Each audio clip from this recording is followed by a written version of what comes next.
ایران نے جیسے کو تیسا کرنا جاری رکھا۔ خلیجی ممالک میں امریکی مفادات پر حملہ آور ہوا۔ کویت، اردن، بحرہ ہند اور آبنائے ہرمس میں نئی کارروائیاں کی، جن میں امریکی فوجیوں کے زخمی یا پھر ہلاک ہونے کا دعویٰ کیا جا رہا ہے، جبکہ کویتی فوج نے تنصیبات پر حملے اور کچھ اہلکاروں کے زخمی ہونے کی تصدیق کر دی ہے۔ خلیجی ممالک پر ایران کے حملے خطے میں کشیدگی بڑھا گئے۔ ایران نے کویت، اردن، بحر ہند اور آبنائے ہرمز میں حملے کیے۔ کویتی حکام کے مطابق ایرانی حملوں میں بجلی اور ڈی سیلریشن پلانٹ سمیت اہم تنصیبات کو نشانہ بنایا گیا۔ ڈرون حملوں میں چند فوجی زخمی ہوئے، تاہم ان کی حالت مستحکم ہے۔ امریکی حملوں کے جواب میں ایران نے اردن میں بھی میزائل داغے۔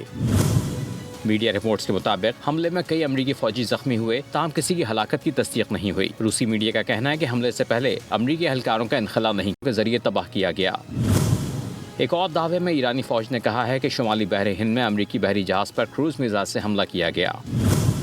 ایرانی میڈیا کے مطابق میزائل حملے کے بعد امریکی جنگی جہاز ایرانی بحریہ کی رینج سے پیچھے ہٹ گیا۔ پاسداران انقلاب نے آبنائے ہرمز میں ایک ٹینکر کو ڈرون حملے کا نشانہ بنانے کی ویڈیو بھی جاری کی ہے۔